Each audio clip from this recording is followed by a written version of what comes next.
दोस्तों, income tax के portal पे आपको आई टियर 1 कैसे फ़ाइल करनी है, असेसमेंट ईयर 26-27 के लिए किन बातों का ध्यान रखना है, इसके बारे में इस वीडियो में डिस्कशन करेंगे।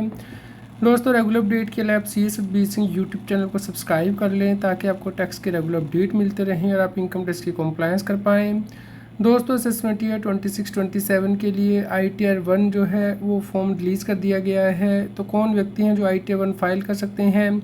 सबसे पहले तो अगर आप रेजिडेंट हैं तो ही आप आई टियर 1 फाइल कर सकते हैं। अगर आप एनआरआई हैं तो आप आई टियर 1 नहीं फाइल कर सकते। और जो टोटल इनकम है 50 लाख तक हो सकती है। इस प्रकार मान लीजिए अगर किसी व्यक्ति की सैलरी इनकम ही 60 लाख रुपया है तो आई टियर 1 नहीं फाइल कर सकता है, उसे दूसरे फॉर्म फाइल करने होंगे जैसे कि आई टियर 2। और दोस्तों, इसके अंदर आप इनकम फ्रॉम अदर सोर्स दिखा सकते हैं, जो सैलरी है या पेंशन इनकम है वो दिखा सकते हैं, 2 हाउस प्रॉपर्टी की इनकम दिखा सकते हैं, लॉन्ग टर्म कैपिटल गेन दिखा सकते हैं सेक्शन 112A के अंतर्गत, यानी कि जो अपने इक्विटी शेयर या फिर listed equity mutual fund sale किए हैं 1 साल से ज़्यादा अपने पास होल्ड करने के बाद और आपको 1,25,000 रुपये से ज़्यादा का गेन हुआ है तो ये रिटर्न फॉर्म नहीं फाइल कर सकते। अगर 1,25,000 रुपये उससे कम का हुआ है तो ही आप आई टियर फाइल कर सकते हैं। अगर शॉर्ट टर्म गेन हुआ है तो भी ये फॉर्म नहीं फाइल कर सकते। एग्रीकल्चर इनकम 5,000 रुपये तक है तो ही फॉर्म फाइल कर सकते हैं। तो कौन व्यक्ति हैं जो आई टियर 1 नहीं फाइल कर पाएंगे? यानी कि अगर कोई व्यक्ति डायरेक्टर है किसी कंपनी में या फिर उसके पास अनलिस्टेड इक्विटी शेयर है, या दोस्तों व्यक्ति बैंक से कैश निकाल लेता है तो उसका टीडीएस कट जाता है। मान लीजिए कोई व्यक्ति 1 करोड़ से ज़्यादा कैश निकालता है तो उसका टीडीएस कटा है तो उसका वो क्रेडिट क्लेम कर सकता है, लेकिन आई टियर 1 वो क्रेडिट नहीं क्लेम कर सकते।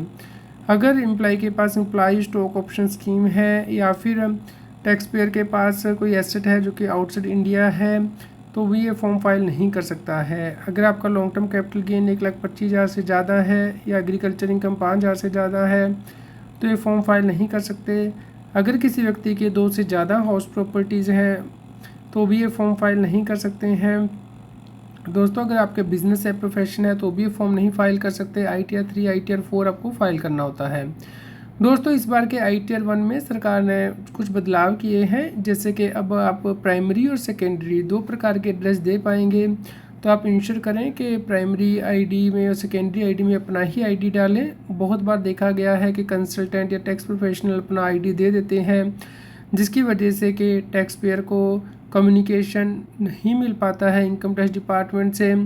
जो भी नोटिस जारी किए जाते हैं तो आप इंश्योर करें कि ईमेल आईडी जो प्राइमरी और सेकेंडरी है, अल्टरनेट ईमेल आईडी है, वो आप सही एंटर करें। और जो प्राइमरी एड्रेस सेकेंडरी एड्रेस है, यानी कि एक होता है परमानेंट एड्रेस, एक कम्युनिकेशन के लिए एड्रेस, वो आप अच्छे से भरें ताकि अगर आपको कम्युनिकेशन ना मिले तो दूसरा एड्रेस है उस पर कम्युनिकेशन जा सके। दोस्तों, आई टियर 1 में भी आप टैक्स रजीम जो है वो चेंज कर सकते हैं, यानी कि पुरानी से नई में जा सकते हैं, नई से पुरानी में जा सकते हैं। बाय डिफ़ॉल्ट आपकी जो टैक्स की कैलकुलेशन है वो नई रजीम के अकॉर्डिंग होगी। अगर आप चाहते हैं कि पुरानी रजीम के अकॉर्डिंग टैक्स की कैलकुलेशन हो तो आप इंश्योर करें कि टाइमली जो है रिटर्न को फाइल कर दें और ऑप्ट आउट कर लें नई रजीम से। 31 जुलाई तक आप आई टियर 1 और आई टियर 2 फाइल कर सकते हैं, ओल्ड रजीम ऑप्ट कर सकते हैं। उसके बाद आप ओल्ड रजीम नहीं ऑप्ट कर पाएंगे, आपको नई रजीम में ही रिटर्न फाइल करनी होगी। तो बिलेटर रिटर्न के केस में आप को नई रजीम में रिटर्न फाइल करनी है। तो अगर आप उससे पहले फाइल करते हैं तो दोस्तों आप इंश्योर करें कि जो आपके पास डिडक्शंस एग्जम्पशन के प्रूफ हैं ओल्ड रजीम में वो हों, क्योंकि बाद में डिपार्टमेंट ये मांग सकता है जब स्क्रूटनी करता है। दोस्तों, आई टियर 1 में आप अपनी सैलरी की डिटेल भी दिखाएंगे, जैसे कि ग्रोस सैलरी कितनी है, परक्विजिट कितने मिले हैं। तो ये सभी डिटेल आपके फ़ोन नंबर 16 से आती है। तो आपका जो फ़ोन नंबर 16 है, सैलरी का टीडीएस सर्टिफिकेट वो 15 जून तक जारी किया जाता है। तो उसके बाद ही आपको आई टियर 1 जो है फाइल करनी है। इसमें आप एग्जम्प्ट अलाउंस दिखा सकते हैं, लेकिन आपको इंश्योर करना है कि वो एग्जम्प्ट अलाउंस जो है आपकी सैलरी में इंक्लूड हो तो ही उसे नीचे एक्सक्लूड किया जाएगा। अगर आप ओल्ड रजीम लेते हैं नॉर्मली तो ही आपको एग्जम्पशन मिलती है। दोस्तों, हमने देखा लास्ट ईयर में बहुत से टैक्स पेयर ने नई रजीम से एग्जम्पशन क्लेम कर ली, जैसे कि एचआरए की या फिर रिस्क अलाउंस की। तो आपको इंश्योर करना है कि ये नहीं मिलते हैं नई रजीम में। और टैक्स प्रोफेशनल की हेल्प ज़रूर लें, क्योंकि इनकम टैक्स डिपार्टमेंट एआई का यूज़ कर रहा है रिटर्न को प्रोसेस करने में और बाद में नोटिस आते हैं या रिफ़ंड नहीं मिलता। दोस्तों आप जो है डिडक्शन क्लेम कर सकते हैं। पुरानी रजीम में 50,000 की, नई रजीम में 75,000 की स्टैंडर्ड डिडक्शन मिलती है। तो दोस्तों इसके बाद इनकम अंडर द सैलरी आ जाता है और आपको सैलरी का अगर TDS कटा है तो उसका एडजस्टमेंट क्लेम करना है। तो एम्प्लॉयर का टैन नंबर, नेम जो है, अमाउंट अच्छे से चेक करके भरना है ताकि कोई मिसमैच ना आए।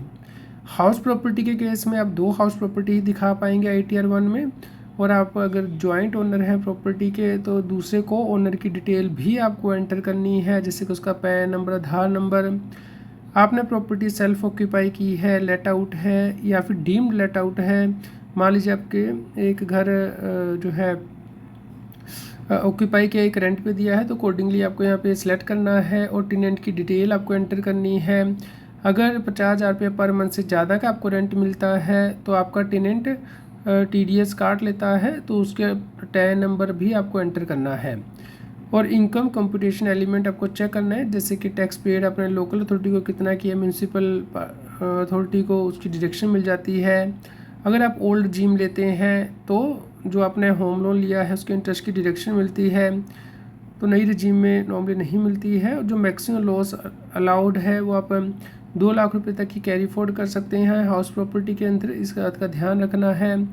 दोस्तों अगर आप ओल्ड जिम लेते हैं तो आपको कुछ डिडक्शंस भी मिलती हैं ITR 1 में, जैसे कि LIC इंश्योरेंस प्रीमियम आपने पे किया है या मेडिक्लेम पे किया है या फिर आपका सेविंग बैंक से इंटरेस्ट है, ओल्ड जिम में मिलेगी, नई जिम में डिडक्शन नहीं मिलती हैं। तो आप इंश्योर करें कि सही रिटर्न फाइल करें ताकि बाद में कोई नोटिस ना आए।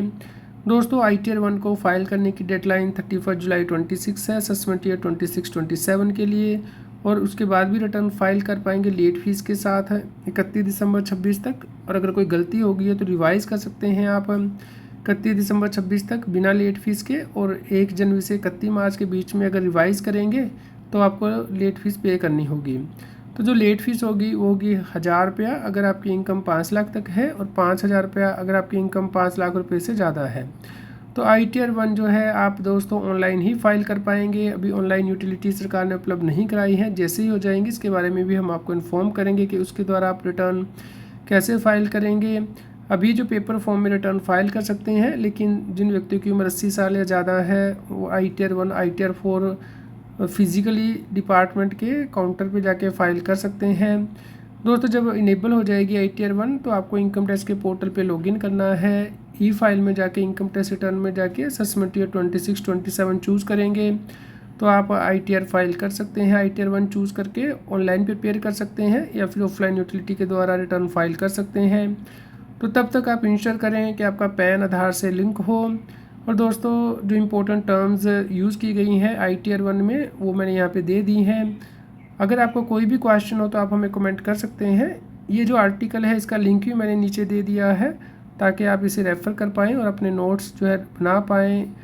दोस्तों अगर आपका कोई क्वेश्चन हो तो आप हमें कमेंट करें, पर लाइक करें और शेयर करें ताकि सभी लोगों तक की जानकारी पहुंच पाए और वो टैक्स की कंप्लायंस कर पाएँ।